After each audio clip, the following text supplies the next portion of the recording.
Well, I might have been born just poor white trash, but I sold 1 million records, made a little cash. The doctors and the lawyers, they don't think it's funny that they're living next door to white trash with money.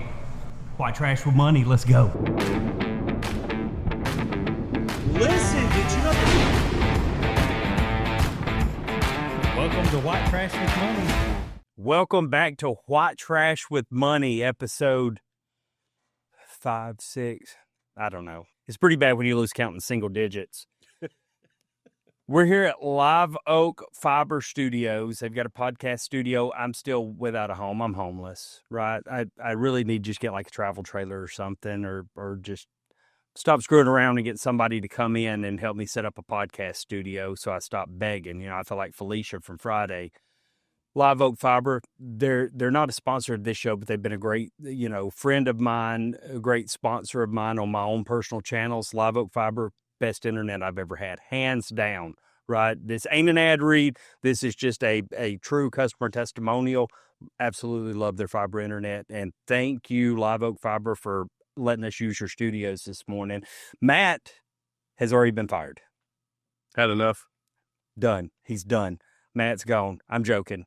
Matt's not here today. He's probably somewhere talking to somebody about how he used to work with an undertaker. So that's what he does. Joined with me today, Big Gus, the owner of Emerald Coast Harley-Davidson and Big Gus Tractor and Equipment. Yeah, man. Good friend of mine, too. That's right. Thanks for coming on, brother. Thanks for having me. I'm excited. Yeah. We try and, sitting this close to you for an hour and having to listen to you without being able to get out. Normally in our conversations, I dip about 3 or 4 minutes in. You do. And, or we just rode up, we'll talk about it later on. We just rode up to, Milwaukee together for the Harley-Davidson homecoming, had an absolute blast, but we're on intercoms the whole time, and you can always just reach up and just hit the button, and I disappear, and you're back in the wind. Instant silence button. It's great. Absolutely. Do we have one of those here? No, there's not a silence button, but if you do say something too out of pocket, there is a dump button. Okay, so, good. Like if I said this right here's mouth and put a big and people wonder what said. So I know you can't take you anywhere, man. It is what it is. Anyways, welcome. Thanks, man. We're excited to be here. Yeah. Me and you have known each other for years because I've coached Danny in baseball, your son. That's right. What, Danny's 10 now. He's 10. Yeah, it looks like he's 17, but he's 10. He does. That's a big old boy. Man, he can tear through a whole ribeye. No, doesn't even put a fork down. He comes by honest, so. Where did Big Gus come from? Everybody's always called me Gus. He called my dad Gus, and I'm a big dude, I guess. So Big Gus is it.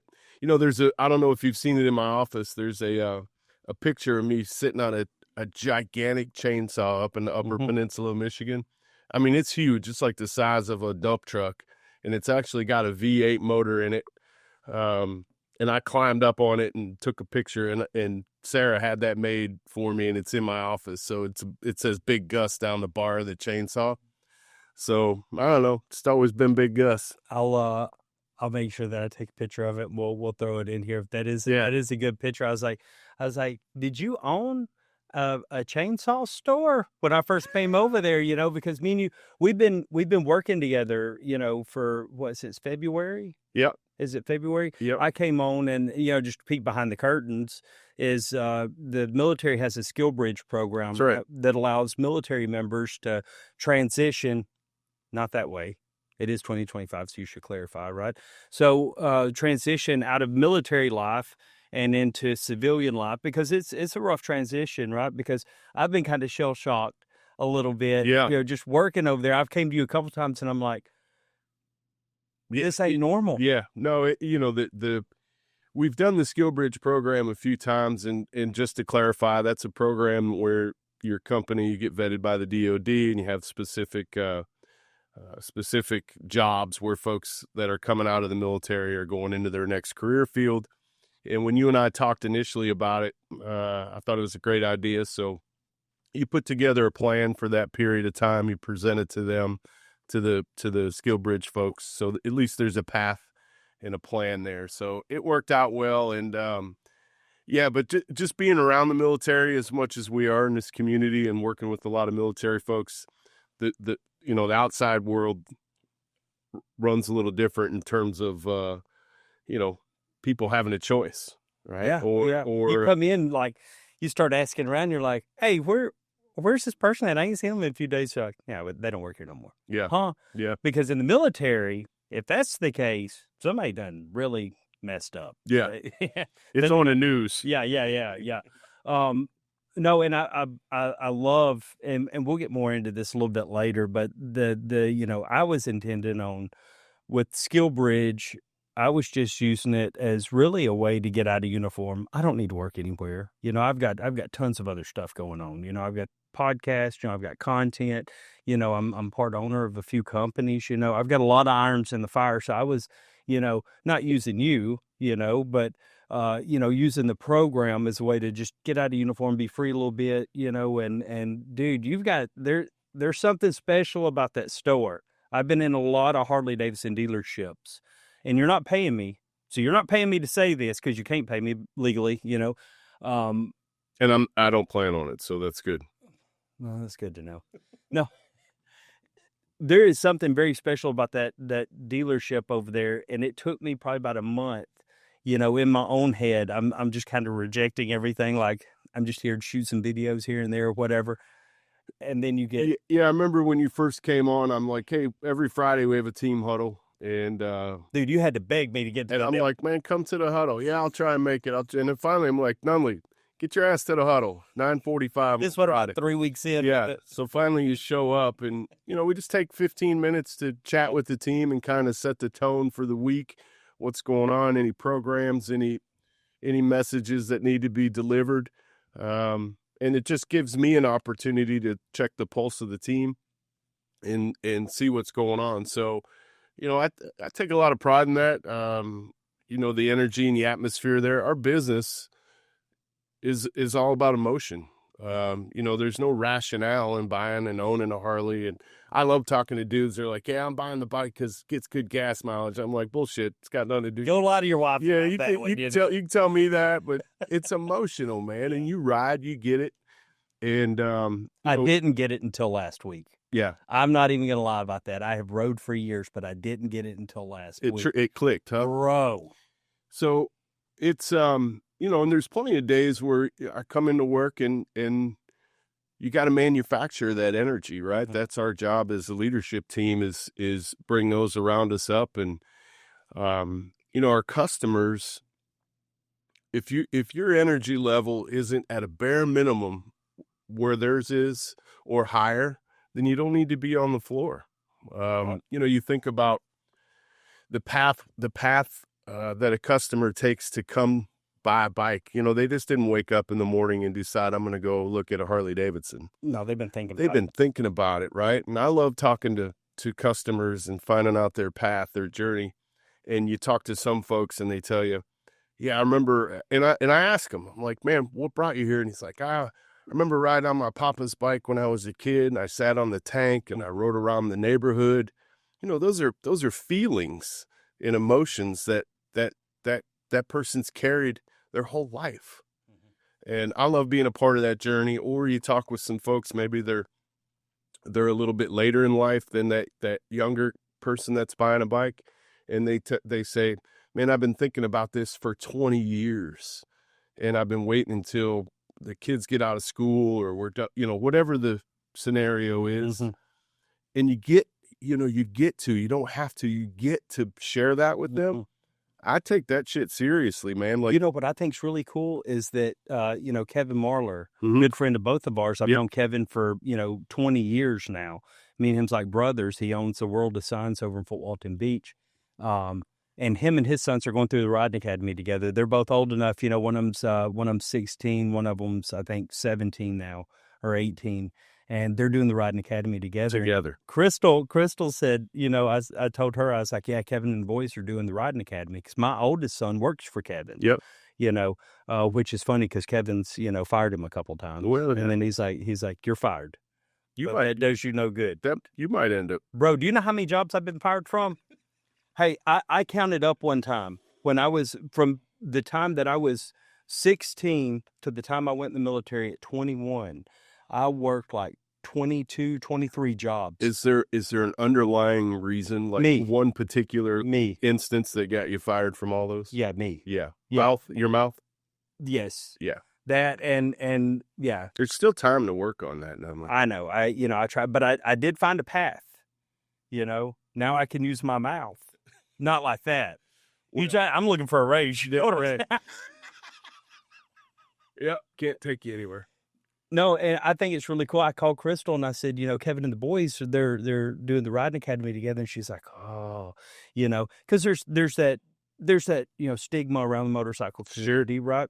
And you always hear the worst stuff. You really do. A lot of it is the motorcycle rider. I'd say a lot of the time, if you're riding safe, you can control a lot of what's going on around you. If you're playing it defensive and you're scanning for cars that are pulling and getting ready for it, if somebody does pull out. I think that for me, riding, you get that ultimate clarity in your head because you have to be focused in your mind. You can. For me, everybody's different. I can compartmentalize what what it is I'm thinking about, and still stay in tune with what's going on. But it's not that normal mumble jumble that the whole day brings us. I mean, my day, you've hung around me at work. My day starts at 5 a.m, and then I turn my phone off at 10 o'clock at night. But customers ask me all the time. They're like, "Man, let's go for a ride." I'm like, "That sounds awesome. Let's do it." I'm free from 1 a.m. to 4:30 a.m. We can ride our asses off. And they look at me like, what are you talking about? That's so damn like because Gus is not riding at night. I've tried to get into him. Like, hey, let's go for a night ride, bro. Nope. No. When we rode up to Michigan, he was like, hey, when the sun goes down, we're done. Yeah, wherever we're at, we're getting a room. Yeah. 2 rooms. 2 rooms, yeah. We're not sharing the room. I told Crystal about Kevin and the boys. I said, it's pretty smart, though, that Kevin is doing it with the boys because you ain't keeping a man off a motorcycle if he wants to ride a motorcycle, right? And Kevin's able to do it with them and kind of control the situation around them and show them how to do it responsibly. Yeah. Because them young men, they'll get on them bikes and they'll go crazy. Well, we're an outdoor family, as you know. My wife and kids and I do everything we can together, like everything. And if you go up to Charlotte or Danny and you ask them, just when you walk by them, say, hey, what's the number one rule? They'll both tell you, be safe. Right? Safety's always first. And we do a lot of adventurous shit, right? So you got to be safe. You got to wear a life jacket. You got to always wear a helmet. I know I busted on you a few times. I'm like, hey, man, it's the last time I'm telling you. Yeah. Put that damn helmet on. Yeah. I do like to get a little wind in the hair. Yeah. I thought it was funny. When we was in Michigan, we was going from the hotel down to Veterans Park, right? I had a meet and greet I had to get to, right? In Milwaukee, yeah. Yeah. What did I say? It doesn't matter. Yeah. I'll have to listen back on that one. But, I was going down to Veterans Park for the HD, creators meet and greet, and which was absolutely phenomenal. There was so many people that showed up to get a picture and meet me. And I love meeting everybody. I really do. Just don't come to my house. Yeah. I love meeting you. Don't come to the dealership. Hell, we'll sell you a bike and probably meet you. You know what I'm saying? But I was pulling out and it was 3 miles down the road, city traffic, and I've got my hat on backwards, left the helmet in the tour pack, and we was on vacation. Gus wasn't gonna get my ass, but he did tell us later that night. He's like, hey, I saw y'all pulling out, to go to the thing, and he was Brent, my manager. He said, oh, I didn't even see Gus. I said, Gus didn't tell us that because he was telling us, hey, I saw y'all. He was telling us because it's like, I saw you without your helmet on. That's right. He didn't have to say it. I knew exactly what was going on. Rules is rules, man. Rules is rules. What got you into motorcycles? How long have you been in the Harley game? Man, I've had a love affair with Harley Davidson since I was a kid. I can remember the very first time Harley Davidson caught my eye. I was probably 6 or 7 years old in the back of my mom's station wagon.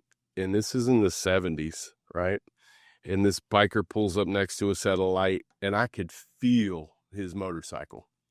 Blah, blah, blah. I could feel it, man. And this, and this crusty, bearded biker pulls up next to us, and we're sitting at a light on Telegraph Road. I remember it like it was yesterday, and I'm stuck to the window like this. And this dude looks over at me and gives me a thumbs up, and then whap, hammers the gas and takes off. And from that moment on, man, I was hooked. I've been fooling with mini bikes and motorcycles my whole life. And I just have always had a love affair with bikes. I started in the dealership world washing bikes and boats. And well, you started out as a porter. Really? Cleaning bathrooms. Yeah. And when I got out of college, I got a real job, and I worked there for a really short period of time. Where? In Michigan. Well, I did advertising. Really? Yeah. Advertising stuff in corporate America just wasn't for me. And I'm back at the Harley store talking to the gentleman that owned the store, and he had a routine, man. Every day he would count. He had a clipboard, and he would count parts on the wall, and I'm always like, what the hell is he doing? And now I understand crystal clear. I mean, your inventory is where all your cash is tied up, and he counted that shit every day. And he's every day. Okay. You know, and we do the same perpetual inventory. We take the entire inventory, break it down into a 30-day period, and count each bin. So anyways, I'm complaining to him, and he's not even looking at me. He's listening, and he's not looking. And he's like, well, how much money do you make? And this is in the mid 1996 or 7. And I'm like, $28,000. He's like, I think you can make that selling motorcycles. When can I start? So I went and started as a sales guy. That changed the whole trajectory of your life, that one conversation with that man counting inventory. And I was hooked, man. I became a student of the game, and you know, sales in general is the highest paid profession in our country and the lowest. The difference is the individual and the effort they put in. And then you start to learn about this, you know, sales and the psychology of sales and all those types of things. And, you know, for me, it's a never ending education. So I'm always talking to people out and about wherever I go, whether it be the grocery store, the gas station, interactions with folks, and reading people. You know, at the Harley store, they didn't just happen to walk into the Harley store. They made a conscious effort to fight the traffic, take time out of their day. In today's world, times are our most precious commodity, right? Everybody's so busy, whether it be with things happening or with the phones. You know, how much time does that take? Where 20 years ago, people had all that additional time. So constantly studying that and learning people and watching body language and and then the competitiveness in you comes out. And if it doesn't, it's not the right job for you, man. Like if you don't have a burning desire to want to succeed, don't be a salesperson. And you won't succeed. Don't be a sales professional. And that's the other thing. Like at our store, you know, we encourage people to express their individuality, right? There's some unique looking folks that work in our industry. And I don't really care what you look like in terms of you got pink or purple hair or whatever. That's what Harley Davidson's all about, having a way to express your individuality. I mean, look at the way people customize their bikes. That's one thing that I thought was so cool about us being at the Harley Davidson homecoming. How many bikes would you say was there that weekend? My Sam asked me that. How many people do you think were there? I gotta figure at least 250,000, and probably about over 100,000 bikes. Oh, for sure. More than that. But you walk down through there at the HD Museum, and all the bikes are parked, and it's more bikes than you could possibly fathom. Or you're at Veterans Park for the Chris Stapleton concert, and you walk out to the parking lot to go leave, and there's just bikes for as long as you can walk. Yeah. No two bikes are the same. That is like a cool thing. There's only so many models. Well, those, everybody's bike is an extension of their personality, right? And you and I have been talking a lot about old bikes and shovel heads and pan heads. God, I love the old bikes, man. And me too, man. And everyone, to your point, every one of them is different, and it is an extension of that individual, man. So it's like that shovel head. For some reason, that bike was talking to me from the warehouse. And I didn't. What was it saying? It was just saying, "Hey, I'm tired. I'm bored. I need to get out. I got to go." I thought it was funny the other day. You're like, hey, my shuffle head's leaking a little bit of oil. And I'm like, yeah, that's what they do. Yeah. And you're like, can I put some RTV or something on it? I'm like, nope. That's just part of having an old bike. Yeah. We went and asked Sam, you said, and I knew you knew what you were doing. He was like, hey, Nunley shovel head's leaking oil. And he just said, yeah. Yeah. That's what they're going to do. That's right. Have you heard about our Fly Stay Ride program? Yeah, if you want to pick up a bike, new or used, they'll fly you out, put you in a hotel, and you just ride it home. Well, now you have.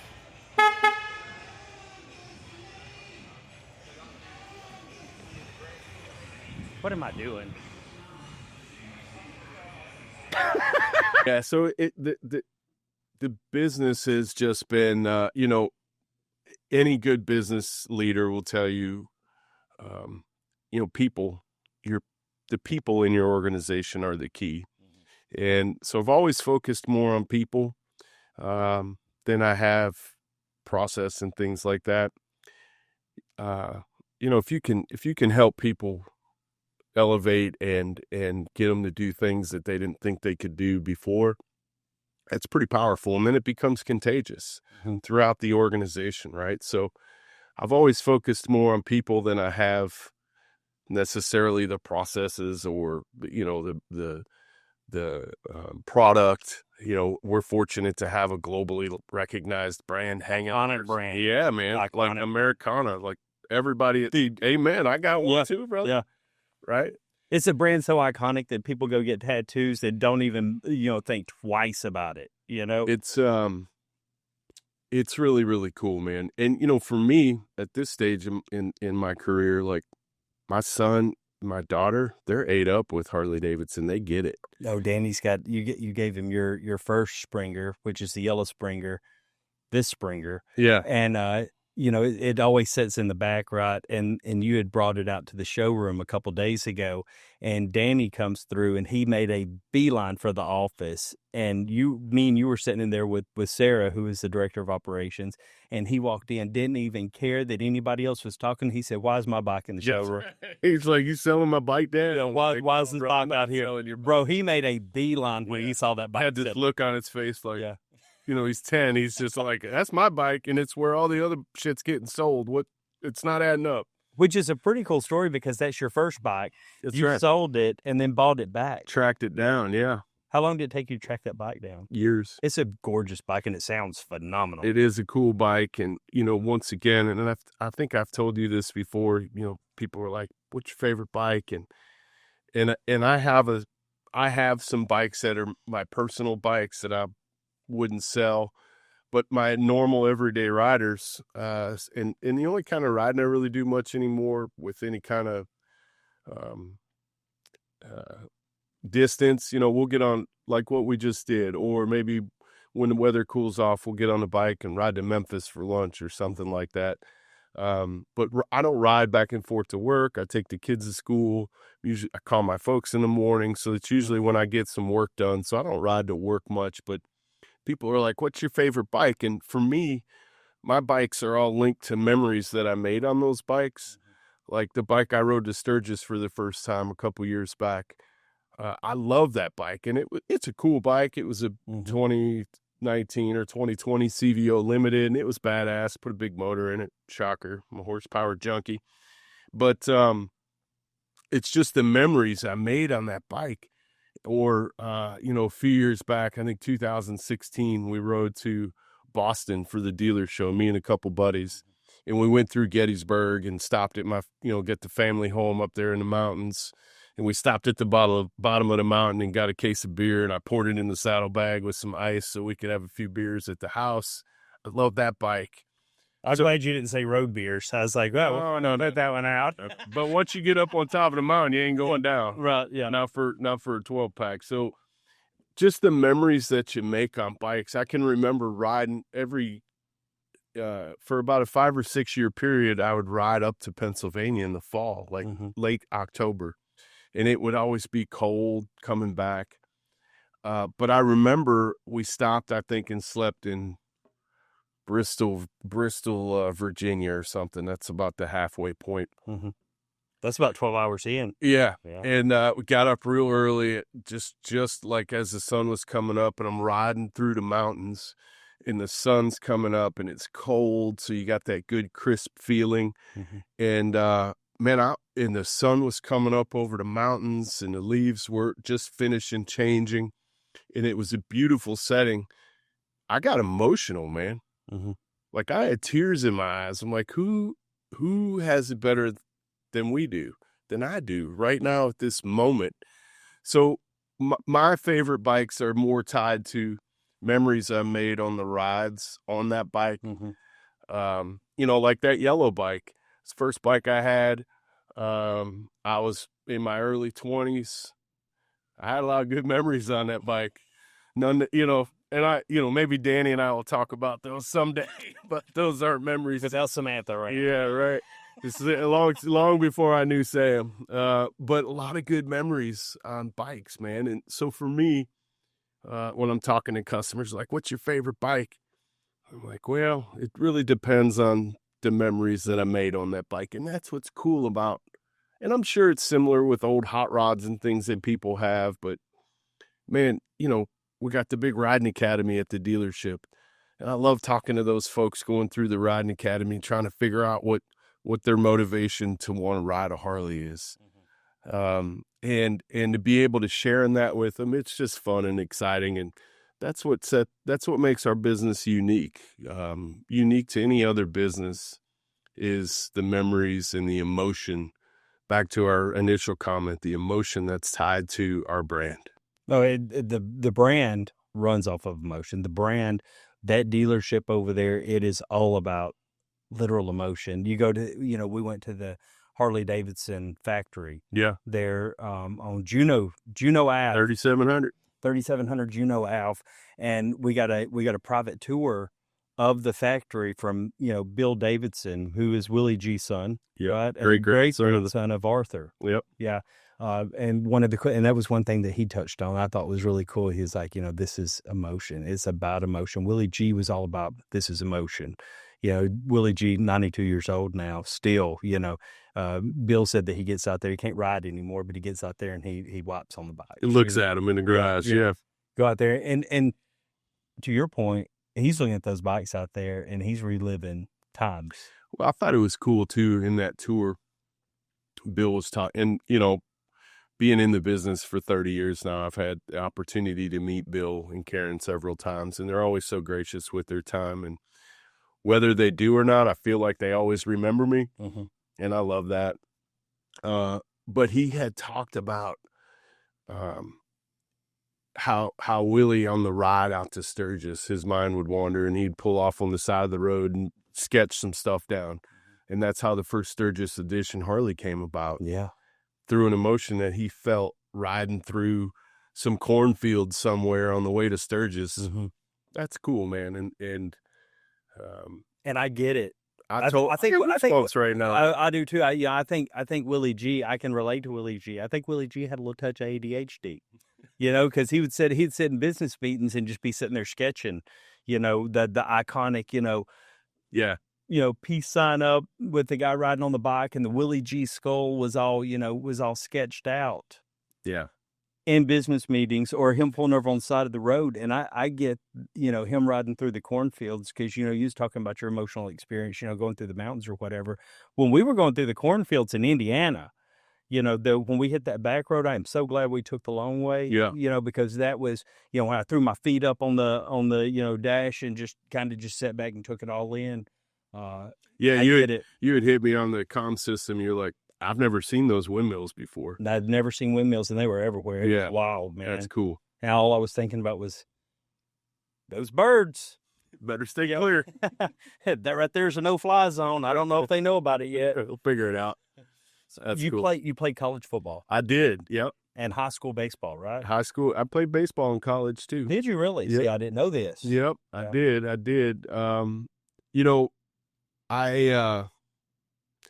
Sports for me always came kind of, I don't want to say easy, but I loved sports. And, earlier we talked about sales and like you got to have that competitive bone in your body.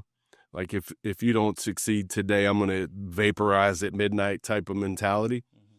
And it's similar in sports. I mean, you grew up playing sports, and so yeah, I was a defensive tackle, nose guard in college, and college sports, 1 or 2% of high school kids get the opportunity to play. I played at a Division II school, Northwood University in Michigan, business school. Did you ever score a touchdown? I did score a touchdown. How that I scored one time, recovered a fumble in the end zone. You didn't scoop and scoop? No, I would love to say it was an 88-yard scamper down the sideline, but there ain't no scampering. Was you pretty fast back in the? No, I never been pretty fast. I was quick. Yeah, but quick. not fast. Yeah. But one thing I've always thought is really cool about you is that, knowing that you played, football at a high level, there's only like a very small percentage of high school athletes that go to college, whether it's D1, D2, D3, and now learning that you played college baseball. I've coached Danny for years in baseball, and you've never came to me and said, hey, you ever thought about doing it this way? You've never went to because our kids play football together, Blake and Danny play football together. You've never, I've never heard you speak an ill word about a coach, or anything, even though you probably know a little bit more than some of the coaches out there. Last thing I'd want to do is undermine a coach. I've had a few conversations with Danny, and he just wasn't ready to hear it yet. They don't know a whole lot about my history, so I don't think it registers with him. Well, you're still dad. You're still dumb. That's right. And last year we donated. A good friend of mine that I played ball with in college, Leonard Haynes, stayed on the staff, became the head coach, and has been on the staff for 27 or 28 years and just retired last year. And he moved into a fundraising, they got some other fancy bullshit name, but it's fun. Like he's fundraising for the program. So we donated a motorcycle to the football program last year. And Northwood is a business school that has a focus in automotive management. And when I went there, I went to play football, and it was a Division II school, so they allowed me to play baseball as well. But business wasn't on my mind yet, right? So I just went to play football, chase girls, do all the other shit. I'm Gus. I'm big dumb jock. I'm just here to here to have a good time, right? But Leonard had approached me about, and we hadn't talked for years because, I don't have any social media. None. He's got a burner Instagram account. He'd be keeping up. Well, you got to keep an eye on what's going on. Right. But he's like, man, I haven't talked to you in so long. And another friend of mine, Grizz, whose son went to Northwood and played ball, gave him my number. So he reached out to me, and we just rekindled a 30-year-old friendship, and we talk pretty regularly now. But he asked if I'd be willing to donate to the program. So I donated a bike, and they sold tickets, and it raised a pile of money for the program.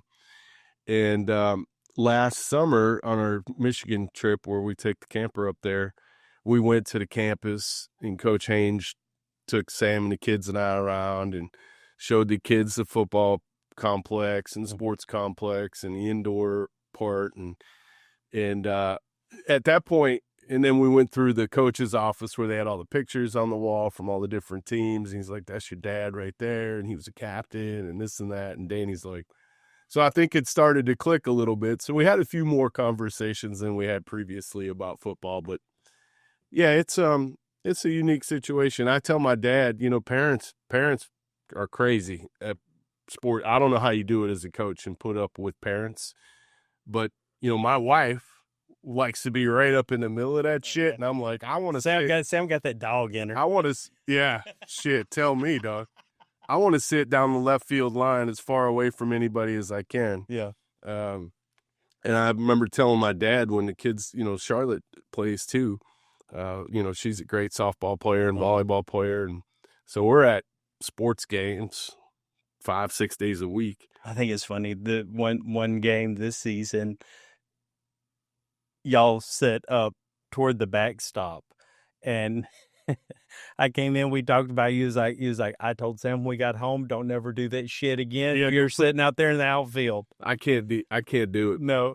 I can't do it. Everybody's a Well, and it kind of sucks the joy out of it, you know? well, and I need to walk that back a little bit. They're just passionate about their kids, and that's just the world we live in today. I just choose to let the coach, and if there's a conversation to be had, it should be had in private. So go ahead, Nana. You got to get that open. Yeah, I was struggling with it for a minute, because do you chew your fingernails? No. Dude, I've been eating fingernails for years. That explains a lot. Yeah. Paint chips, fingernails. You eat the mulch not too long ago. I did eat some mulch, yeah. Yeah. I like to taste things and see. I used to eat sweet corn, sweet feed. Right out of the bucket? Right out of the bucket. Yeah, we had horses when I was growing up, and I would, I get out, I wasn't even hungry. I was just like, I wonder what that tastes like. And dude, sweet feed is just corn and grain with molasses. You and I could not have come up any different. Really? Yeah. But it's funny that we intersect on a lot of things, though, because like yesterday we was talking, I thought it was really cool. Well, let me back that up. You and I couldn't have come up in any different places. I think we came up pretty similar. Our dads are very similar. Yeah. Your dad was the Detroit fire chief. My dad was the senior chief of firefighting for the city of Detroit. He worked for the city for over 40 years. Your dad's a cool man. He is a cool cat, one of a kind, man. They broke the mold with him. My brother that you met at my folks' house last week, he's a lieutenant on the Detroit Fire Department. Came on right out of high school. My name is Justin. Yeah, my dad called him Jason a couple times, and I think he called you a few other things too. He did. My dad's at that stage in his life where he's almost 80 years. He's 79 years old, and he does not give a shit. Don't care. Care. What's coming out of his mouth is just raw, unfiltered, truthful. That's right. Period. He'll take you to church, brother. And he's writing a book too. He is writing a book. Yep. He asked me. He said I'm sure he don't watch me or anything, but he said he's heard about the influence and everything. He's like, when I get this book written, I'm going to need some help advertising. I said, Mr. Gus, I said, when you get that book done, I will bring you on this podcast so we can sit and talk. That dude's got stories. He's got stories. Yeah. During the riots and everything. He was on the fire department in Detroit during the riots, and yeah, he's got stories, man. And he worked for the police department too. Right? He started his career with the police department for a couple of years. He's sued some shit. He has. Yeah. He had. Him and Mason worked. I've known that dude my whole life because they played hockey together, and he's a retired Detroit police officer. Mason's a good dude. I've seen a picture of Mason down in your dad's basement. Mason's the spiritual advisor. That's right. Emerald Coast Harley Davidson, and there's no better title for Mason. Like he is Mason's one of a kind, and he just looks like an old school biker, man. But I didn't know this until I was in Michigan that Mason played professional hockey for the Chicago Blackhawks. He's something else, man. And made the USA hockey team. He told me that. Yeah. And shattered his ankle during, practice or something. It was like, get your ass back on the bus. It's funny listening to him and my dad talk anymore. Just a couple old dudes sitting there drinking some whiskey, and they start talking about hockey, and my dad's like, you were a pussy. You wouldn't go in the corners, and he's like, you couldn't catch me anyway. Then I just let it go. It's funny. It's like grumpy old man. Just like that, man. Just like that. It's funny though, but my dad, he's a cool cat, man, and he's seen it all. That's for sure. But my parents have been married, like 60 years or something. Got married right out of high school, and that's wild. I talk about you and I growing up differently. Different parts of the world. Were you a good kid growing up? No, I was a badass kid, man. I broke shit. Listen, did you know that there's a law? That's my line. We've talked about this shit before. That is my line, and you're infringing upon my rights to bear arms. Speaking of bear arms, you don't want bear arms because you get sunburned. So what better way to keep from having bare arms than to, go buy some T-shirts in our merchandise store? Yeah, you should, and buy all of them. All of them. Are we done? Like we have got to go get on the airplane. Tell people, show people that you're white trash.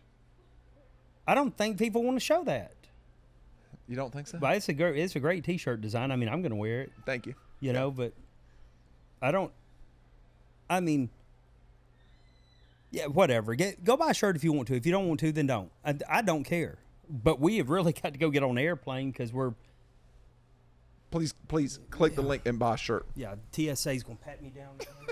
Yeah, I just remember. Can you please go buy a shirt because I am having to fly Allegiant back home. So exactly. It would help us get on, Delta or American, hell, even Southwest. They've even got first class. Yeah, Spirit Airlines. You fly Spirit too much, you're gonna turn into a damn Spirit. We gotta go. You need the Holy Spirit on there. My dad laughs all the time because, when you get busted as a kid, your first initial response is what? I didn't do that. That wasn't me. Yeah, I didn't do it. My dad had like old, I don't even know what year it was, like a late 40s, early 50s pickup truck that I filled it up with water. Oh my God. In the tank, never copped up to that. Did you just let the man get in it and crank it and everything? He sold it, and the guy, yeah, I did it.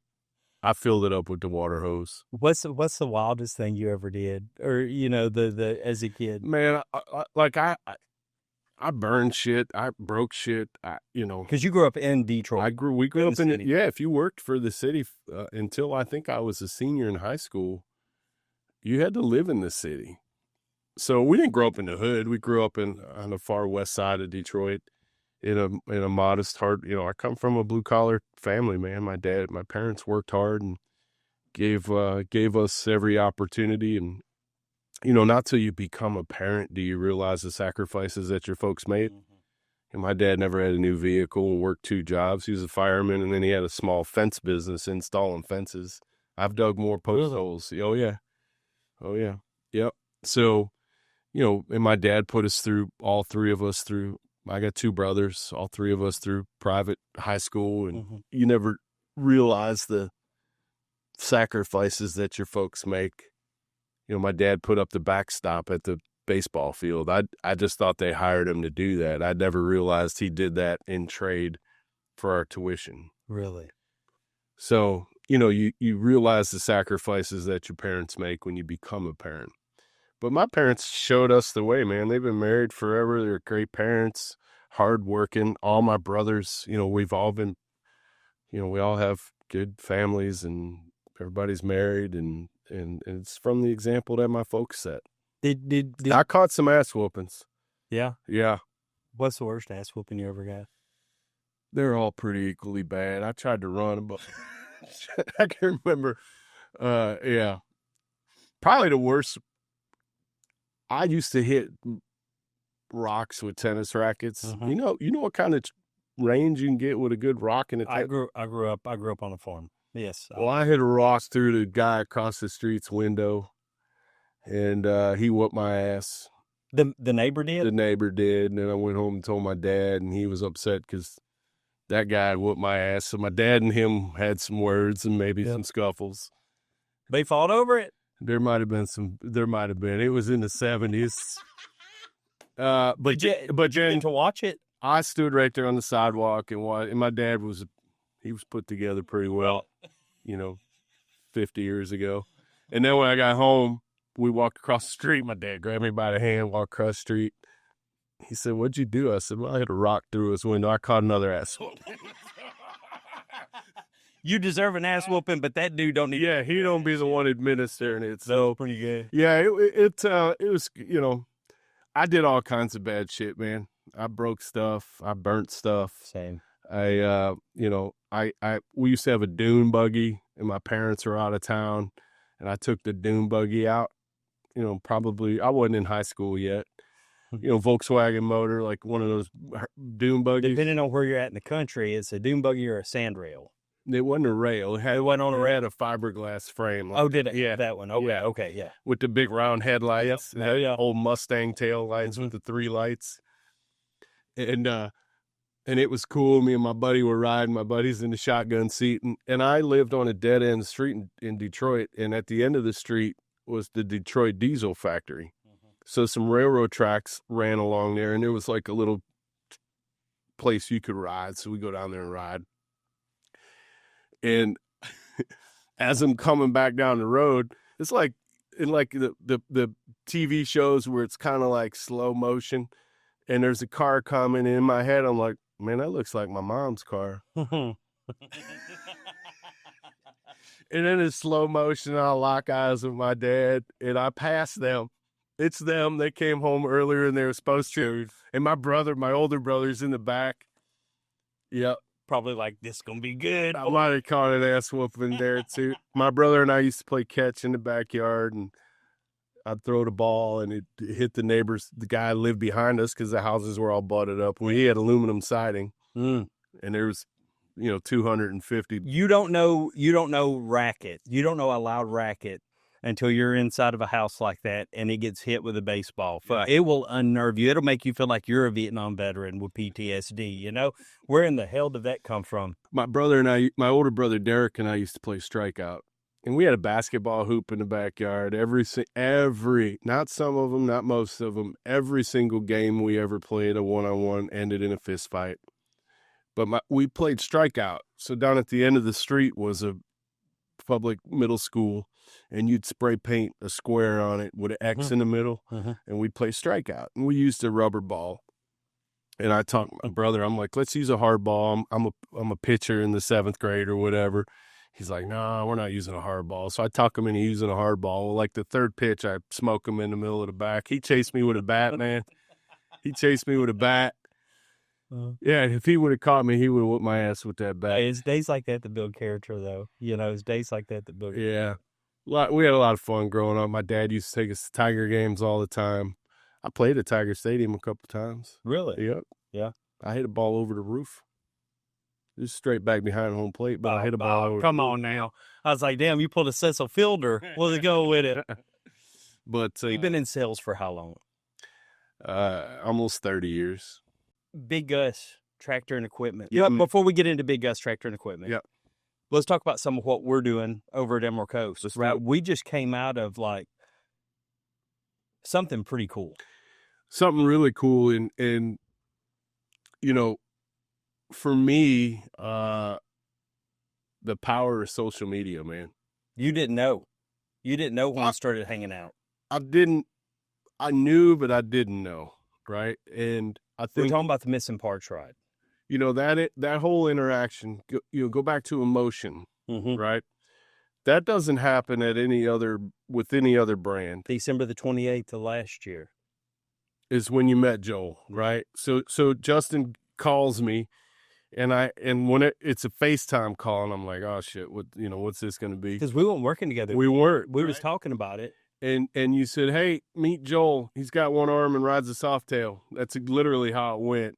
And he's like, we want to put a ride together to help benefit amputees with the mindset we're going to help folks get back on bikes. Can we do that? And I'm like, yeah, we can do that. And literally the phone call was that long. And New Year passes by, and then we pick it back up. You got a ton of views and a ton of the video went crazy. Yeah. And that would have never happened had I not went in to go buy a helmet in a Mississippi, I hate to say podunk because I love that area. I'm from that area. I'm from Alabama, but it's right there on the line. And Tishomingo, Mississippi is just right across the line from me. And that's where Crystal's from. And, Tishomingo, oh, brother, where art thou? You can go up Tishomingo, singing at 10, But I went into this motorcycle shop, local owned motorcycle shop, and to look at their helmets because I seen they had a good selection in the window. Went in, and this lady that works there, she said, hey, my husband is a huge fan, really wants to meet you. Now, I get this all the time everywhere I go. You've seen it, right? I guess I'm pretty recognizable. And I said, normally, like, if I'm going to have to hang around, it turns awkward, and I'm just like, not that I'm trying to put anybody off or I'm better than anybody, but I'm running a little bit late. I got this thing. Yeah, I got to go. And truth was, I didn't have shit to do. We was staying at Crystal's parents' house, and stay away from the mother-in-law a little bit. I'm joking. Love my in-laws. But she said, before I could say, nah, no, she said, he's got one arm and he rides a motorcycle. That'll your interest. That'll catch your attention. I said, I got to see how this works because you got to have both hands. In my mind, you got a clutch and a brake, you got a throttle. Yeah. So he shows up and he's got one arm and he was in his Camaro. It was cold outside. And I said, where's the bike? And he's like, it's at my house. I said, let's go. I want to go see how this works. And he said, okay. Tries to get this damn Camaro. It won't crank. Battery's dead on it. And I said, just get in my truck. I don't know this dude from Adam at this point, right? So we get in my truck and we go to his house. And I set up a suction cup mount on the side of my truck just to film an impromptu video, and got home, edited it, and the Missing Parts ride came out of it, which was insanely successful for something that we didn't even have a date for in March, right? Yeah, we started talking about it, and but I don't think we sat down and had and working with you, and I got to plan everything. Justin, you're like, yeah, I got a thing or whatever. And so Sarah put that ride together. Sarah, if it wasn't for Sarah, that ride wouldn't have happened. It would have happened, but it would have been a mess. It would have been chaos because I just put my foot in my mouth. I said, we're doing a ride. Yeah, so Sarah put that whole ride together, and, using your resources, the store's resources, we put something together that, people came from all over the country to support. From Colorado, Utah. 750 motorcycles. And over 1,000 people at the dealership that day. For sure.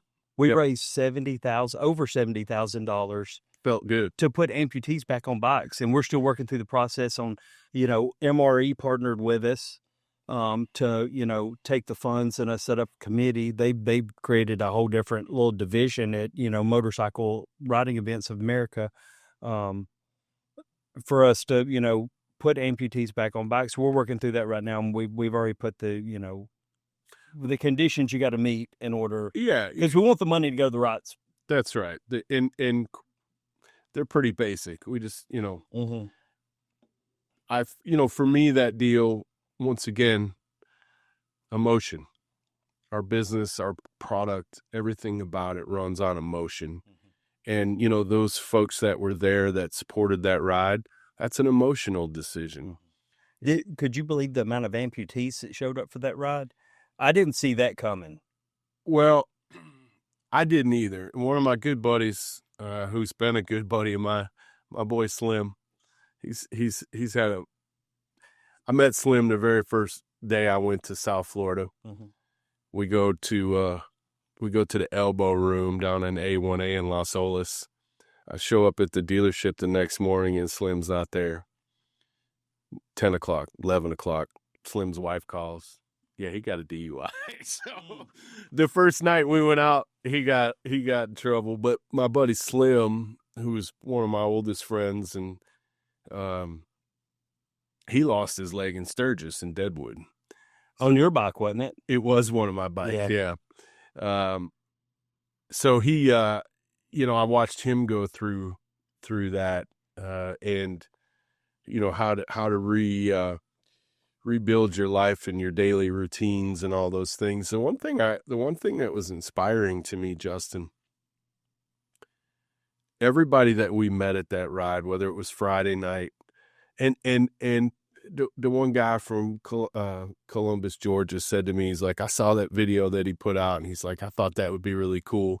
And then he said, but it'll never happen. Mm-hmm. And he was there, and he's like, when you guys put it together, I had to be here. By God, it happened. So, and I think we recognized him that Friday night too. But the one thing that was inspiring to me with everybody that was there was their attitudes, man. Mm-hmm. They got this, and I can't imagine what they go through when that happens, but all the folks that were there had an attitude of, I'm going to kick this thing's ass and keep it moving. Mm-hmm. When we bitch about hurdles and things during the course of our day. I bitch about hitting a pothole. My back bothered me a little bit, on the shovel. So for me, man, that was awesome. And I look forward to we were already discussing what the next one looks like. I think there were a lot of good takeaways from that, things that we can modify for the next ride. Definitely, because there was more bikes there than we really thought was going to come. Well, and the ride worked out good. We had police escort all the way through Santa Rosa County. We had we had intersections blocked off through Okaloosa and Santa Rosa County. Nobody anticipated 750 bikes. No, that was a lot. So I think, we got a lot of feedback from folks, and we've looked and listened to all of it because we want to make the next ride and the one after that even better. When you send a message, we read them. We may not respond. We don't have time to respond to everybody, but we do be reading it, and we take things into consideration. Like, they got a good point. I expected 300 to 400 bikes, and then if you remember, like by Wednesday, I think we had like 600 registered, paid registrations. And I told you guys, I'm like, we're going to have 750 bikes because there's a shitload of people that are going to come the last couple of days. Well, because the weather didn't look that good, and we didn't have any locals signed up. Yeah. Right. So the locals were waiting to see what the weather was going to do. Everybody else was just going to ride. We had locals. Yeah. Just not to the degree. The majority. Yeah. Of our registered participants were out of towners. Yeah. And so we are working on how to better that ride for next year and when we're going to do it. And, thank you to all the partners that we had. We had so many great partners that put in to help make that a success. And to your point, like, have a one-day event and we raised $70,000. That's wild. That's strong, man. And we had companies. And we didn't take a dime of that for expenses. No. You and I put in for that. Mm-hmm. Yeah. I lost money on that deal, but it's worth it. Yeah, it's not a loss. It's not a loss. I'm saying that I didn't profit either. Yeah, none of us did. I wanted people that need help to profit off of it, so they can get back to their, living, Yeah. So, businesses showed up and showed out for that event. We had TNT Fireworks from Florence, Alabama, come all the way down and put on a hell of a fireworks show. Is that the first fireworks show ever at the dealership? It's the first one like that, man. That was wild. And let me tell you, we've done some crazy shit at the store, and I'm always, I don't mean this any other way than it is. Like, I'm the one that has everything to risk, right? Like, we've had stunt shows in the parking lot, and everybody's like, it's awesome. I'm like, I'm scared to death if one of these things goes out and hits in a crowd. But the same with the fireworks. I'm up there watching, I'm like, I think it was a 15-minute show. Mm-hmm. And I'm like, all right, 9 minutes. The fire marshal only allowed 9 minutes. I don't know why 9. Thank you, Fire Marshal. We appreciate you. You approve it, period. Yeah. Because they didn't have to. Right fire department. They're great friends of ours and always help us out. They had some good mustaches. They're firefighters. Did you see the mustaches? Are you a mustache guy? But I don't mean that in a gay way. I'm saying, like, I can appreciate a good mustache, know? Sure. Yeah. Firefighters. Yeah. I thought they'd be from this. Well, they're in my family. No, yeah, touche. You're right. Yeah. So, yeah, I am. What guy? The dude that was in the shop last night from the 7th group, that dude had a killer stash. That was a stash. That you talking about, I started to say something about that a second ago, but you was talking about people. People run the business. That was, that every bit of that. That story? Yeah. This guy broke down on his motorcycle, right? One of our sales associates, was on his way home. On his way home, stopped. Was the first guy to stop to check and see if this guy needed any help. The second guy to stop, see if he needed any help, was a landscaping guy that had a trailer and two mowers. They said, the mower guy said, I'll just take my mowers off, leave them here on the side of the road. We'll load your bike up and, I take it to the shop. Yeah, take it to the shop. We'll put it in the back and you can come figure it out tomorrow, because it's late in the day. And the guy came in yesterday and bought a new Pan Am. I love those stories, right? And he was happy as he could be. But if you, when he was telling us, he's like, man, that was a Monday and my car had broke down. I was going to pick my daughter up and she said, pick me up on the bike. And then the bike broke down. That's all emotion, man. Yeah. Right. Yeah. And I love it when Blake says, hey, come get me on the bike. Yeah. Blake loves riding. Danny loves riding. Danny asked if I could drop him off at first day of school on the bike. Mm-hmm. That's awesome. Hell yeah, brother. Yeah. Let's go. Hell yeah, brother. I said, so that guy yesterday, that was cool. But back to the missing parts ride. So many folks chipped in and helped out with that. And it was Sonny's Barbecue. HCA Fiber showed up and helped us out with LiveOak Fiber, Sunbelt Rentals, Oster and Hanger. All those folks came and supported. Alter Ego Motorcycles, my buddy Kevin Bussman, you know, Bus, they sponsored. So we had a lot of great partners with that and really made it a successful You event. donated a badass AR that I tried to win in auction, and then I kept getting outbid, and it got so high, I was like, I'm good. Yeah. Yeah. That's a nice AR. Yeah. Nice little gun collection you got there. We love it. I've got pretty good. I've never showed you my collection. I got a pretty cool little collection too. Yeah. Big Gus, Big Gus tractor and equipment, right? This is an interesting story, right? And I know the story. How did Big Gus come about? You're an entrepreneur. Well, first and foremost, I love anything with a motor. And you love to waller holes out. There's that too, yeah. Yeah. Like with a bucket. Your hole's our goal. Yeah, your hole is our goal. That's right. Justin, I just read a statistic the other day that the sun is very bright. Oh, it's bright.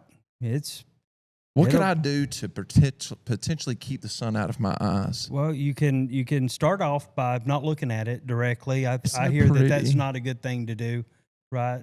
People go blind all the time during solar eclipses because they're dumb and look at the sun. But you can also pick yourself up some Redfin Polarized glasses. Ooh, where can I find those? You can find them at redfinpolarized.com. Ooh. Or in the link right here in the description of the video.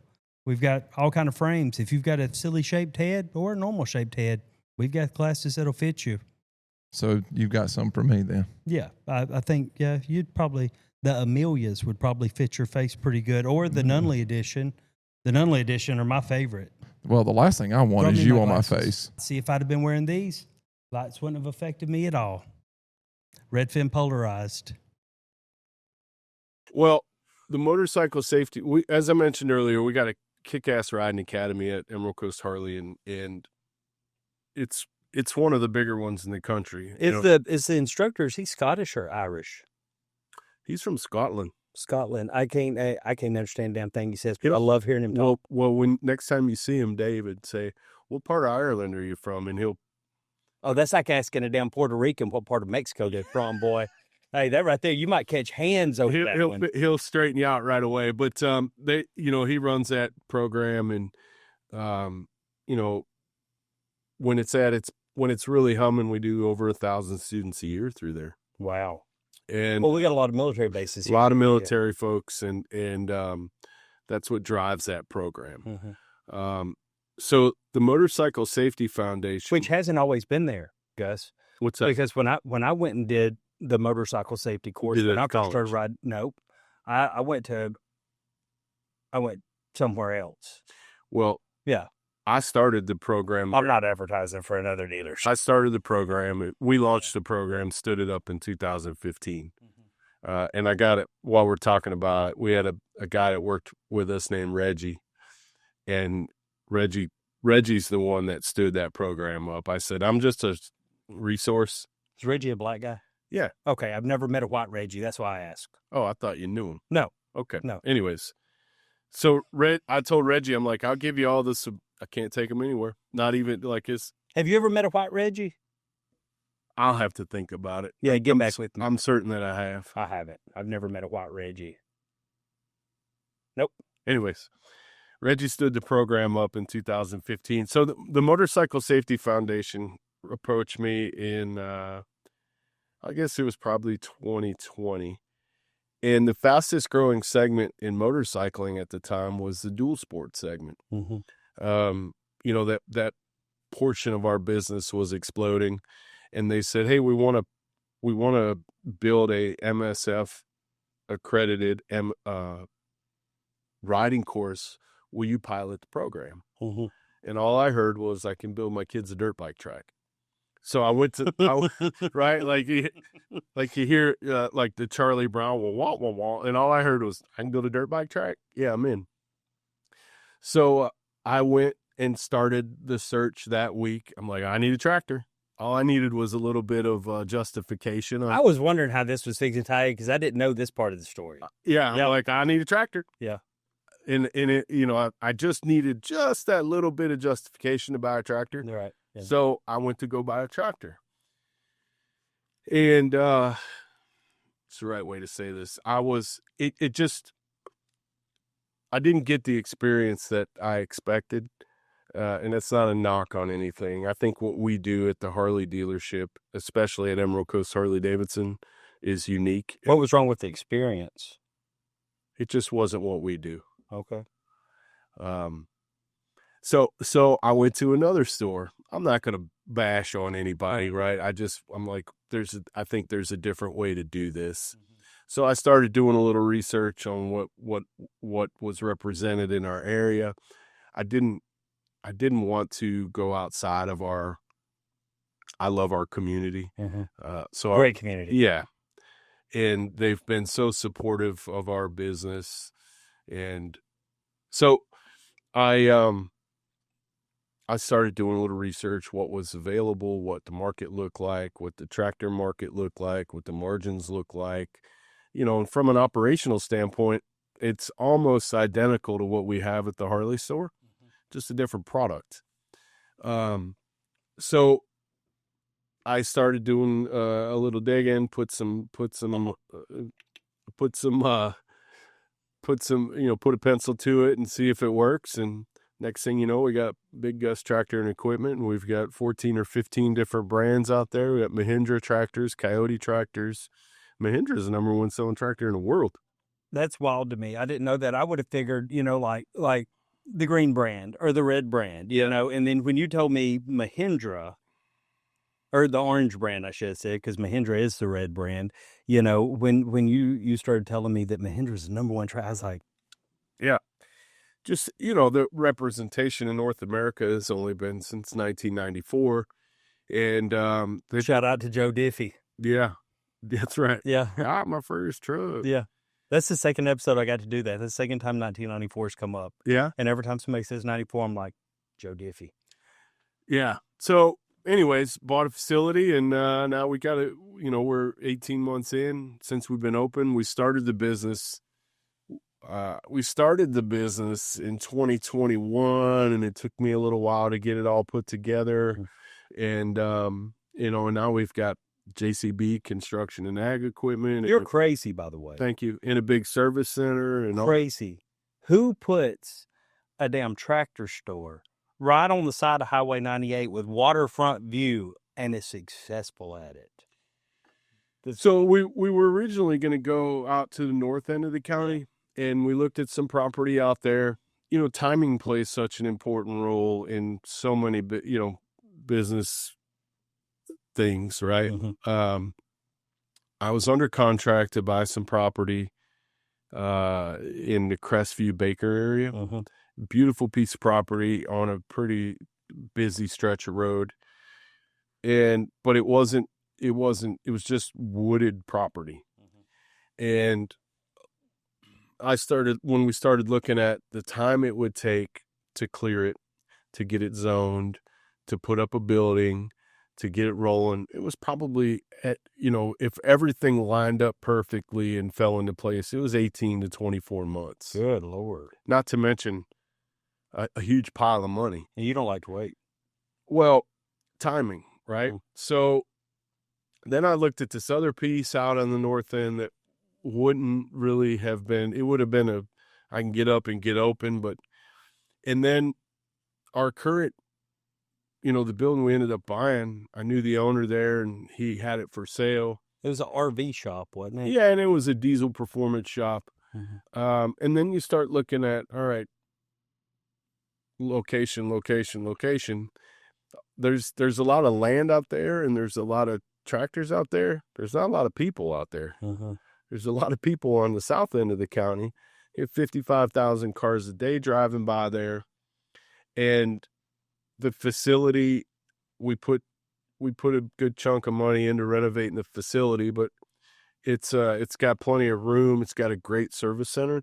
And what I'm learning about the tractor and equipment business is we can sell stuff. We could set up on the side of the road and sell stuff. Mm-hmm. But service, that business at its core is a service business. Right. So where we're located at, because they ain't easy on their equipment.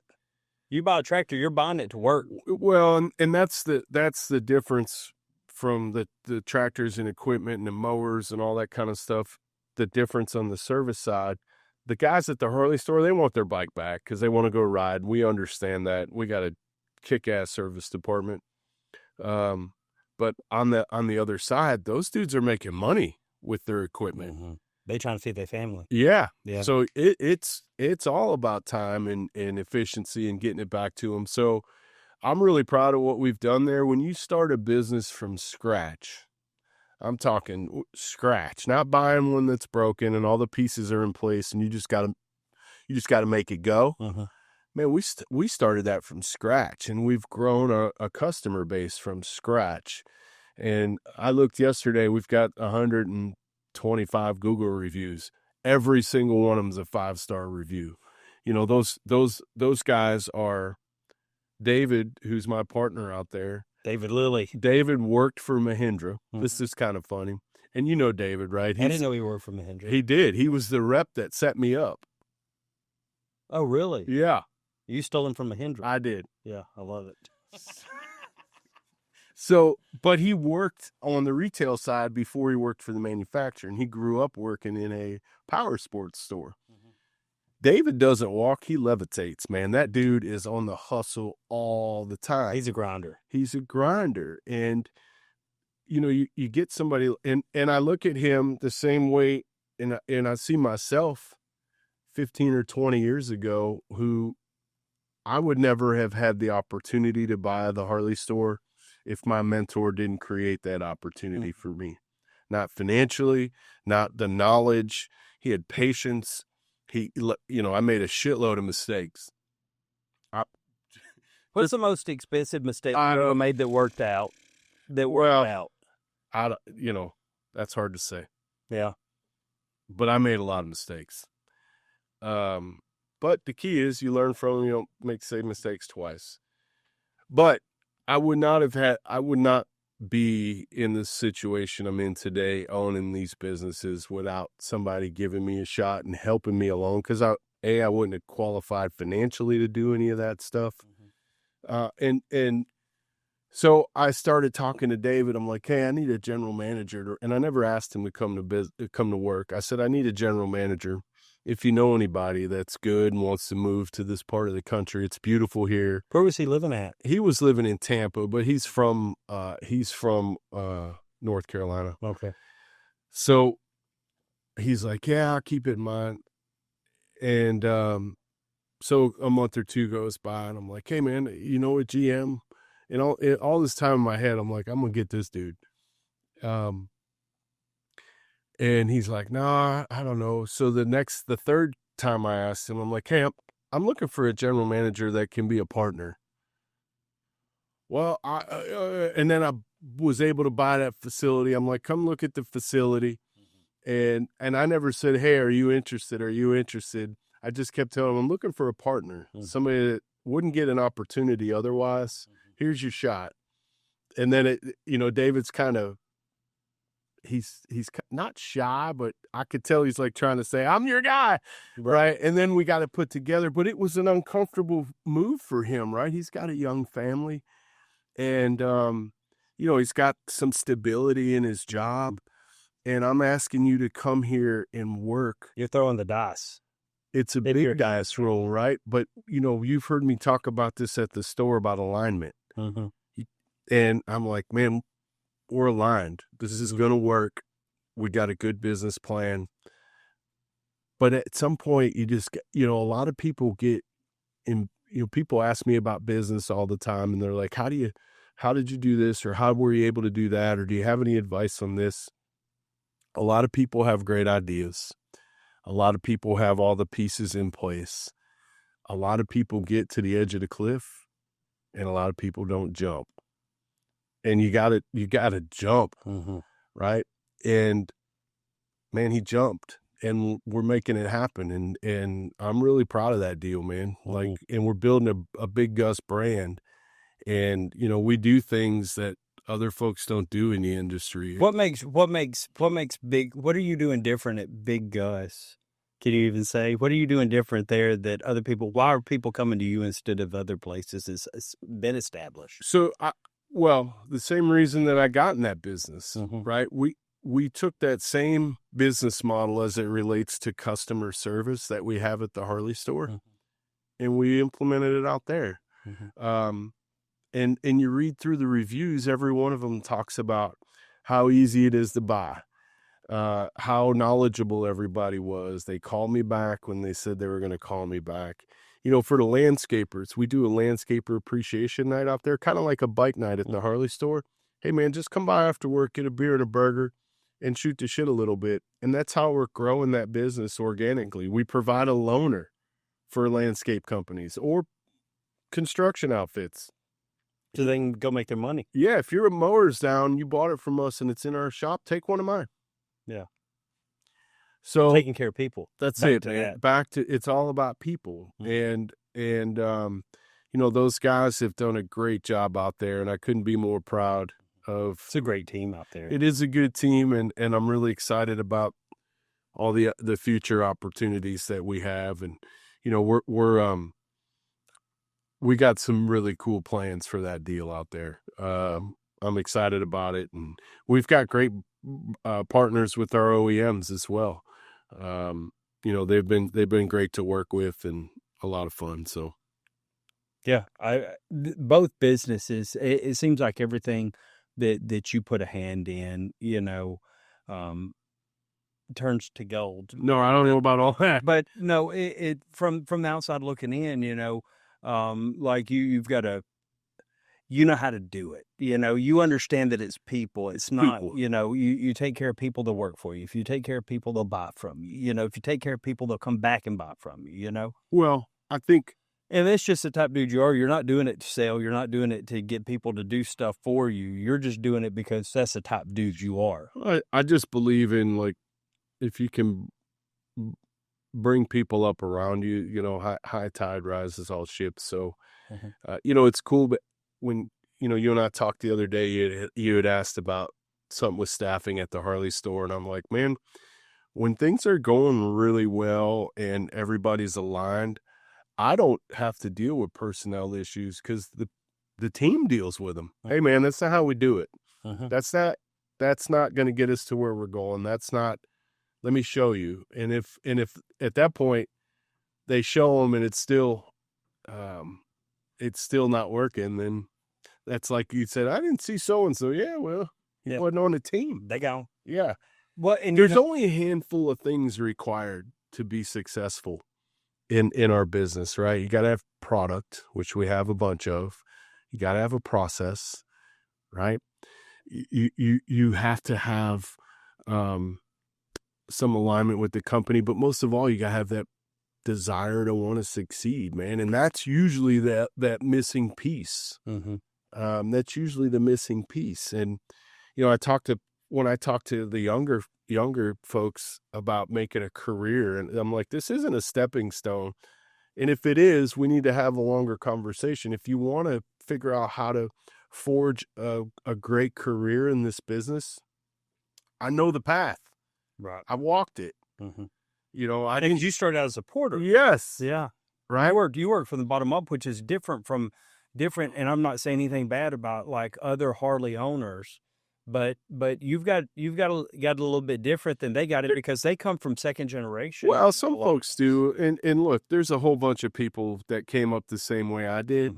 And there's a whole bunch of second, third, and fourth generation folks that have grown the business and took it from the next step and utilized resources that are available today that weren't available maybe when their ancestors started that business.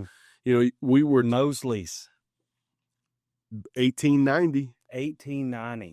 That store. You know what? We stopped on our way back from. Was that where you was going with that? Yeah. Well, I was going to that store we were going to go to just outside Milwaukee. Unfortunately, time ran out for us. With the Black Track family, Ukes Harley Davidson, been in business since 1930. Right. And each generation, and I don't know those folks. I wanted to get down there and meet them. We just, we had a lot of stuff going on up in Milwaukee. Time just got away from us. But, you know, you look at something like that. I didn't even get to go to the museum. I told my kids we would go back like when there wasn't an event going on because it would have been nuts in the museum. Mostly so. We stopped in at this store in Parental, Alabama. Parental. And just to Kelly was there. Yeah, just to take a break, take a piss, get some water. You know, we just rode from Milwaukee, and we're in like lower Alabama at this point, or middle Alabama really. And we stopped, and some dude pulls in, and he said, I thought that was you. I saw you on the interstate, and you came blowing past me. He's like, they got good wieners in there, and I said, huh? Excuse me? And he said, they got good hot dogs. I said, how good? He's like, my wife loves them. Stops in all the time. I said, she a good judge of wiener? And he said, she married me. All right, I'll have a hot dog. You know, I'll give it a try. You know. But we got to talking to Kelly that, you know, her dad owns the place, and that store has been there since 1899. Wasn't it? She said 1890 something, but her family had owned it longer than Harley's been around. Yeah. That's where my mind went. I was like 1903, you know, Harley come around. She said her dad bought it 50 years ago. Mm-hmm. But if you remember, when we walked in, they had stools at their little counter there, and they're Hustler stools. And I'm a Hustler dealer at Big Gus Tractor, Hustler mowers. Yeah. I used to love that magazine. Well, I got caught with a Hustler back when I was probably about 14. Who was on the cover? Do you remember? I don't, but boy, she looked good. You know what I'm saying? Well, I tell you what, my buddy Bobby Thompson gave me he found his dad's stash of magazines, and I said, hey, Bobby, slip me one of them things, and Bobby told you? Yeah, I put it in my backpack. About 2 weeks later, I got caught with it, and I was like, oh man, were the pages all stuck together? Yeah, my mom, my dad didn't. I want to know how that conversation went. My mom beat my ass at 14, and Ray couldn't say too much. No. Not at all. That's the idea. So we ate the head. Yeah. You know, that is back now. He's like, well, at least we know he's not gay now, you know? Can't take you anywhere, man.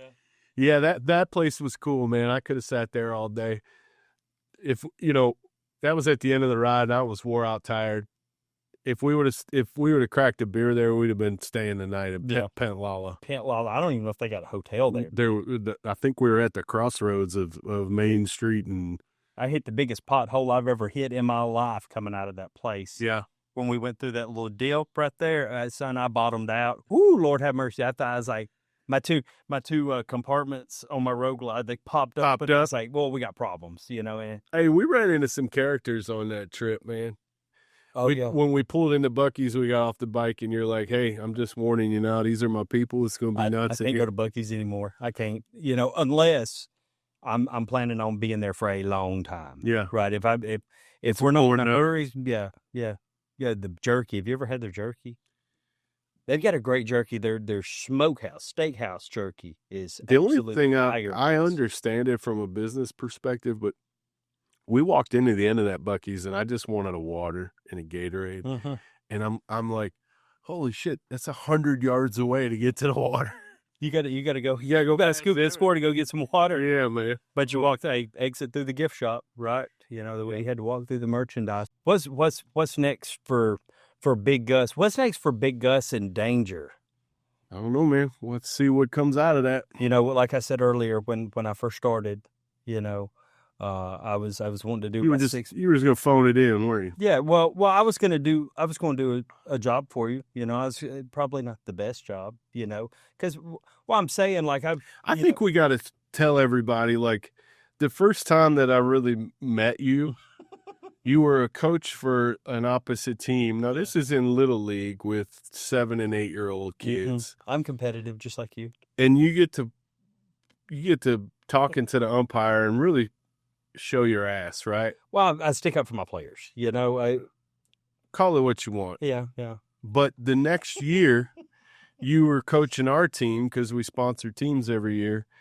And Samantha, my wife, I say, call Dave. Tailpipe Dave. I say, call Dave and make sure, like, if this dude's going to be representing our brand, he can't act like a dumbass out on the field. And Dave vouched for me. Dave did vouch for you. Hey, Nunley school dude. Dave did vouch for you, and that's how we got. That's how we started a friendship. I didn't even know Danny's name for the first half of the season. I didn't know who you were. I didn't know you owned the Harley dealership. Nothing, because y'all sit out there in the outfield. You know, so yeah, that's funny. Sam didn't know my name was Daniel for like the first 6 or 7 months we dated. Really? Yeah. By design. Right. Yeah. Smart. Very smart. She'd be at the house. She's like, this guy Daniel keeps getting some mail. I'm like, he don't live here no more. Put it down. We're taking that back to the post office.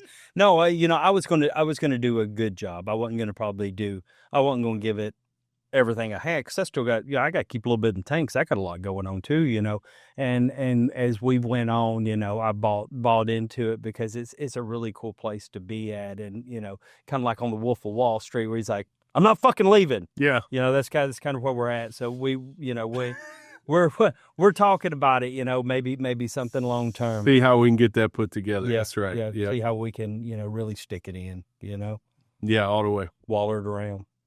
Roll it around. Good still. Roll it around a little bit. Yeah. We're fixing to build, as we're closing here, we talked about it yesterday. In the off season, me and he's going to build 2 bikes. We're going to build 2 custom bikes. That's right. Yeah, that'll be fun. Then maybe ride them across the country or something. Dude, let's do it. Yeah. Rigid frame. Hold on a minute. I ain't a young man no more. You still got a lot of padding. I believe that. You're your own shock absorbers, right? That's not how that works? No. I don't know. We'll see. That'll be fun. It is going to be fun. White Trash with Money, thank you very Man, much. thanks for having me. I really enjoyed it.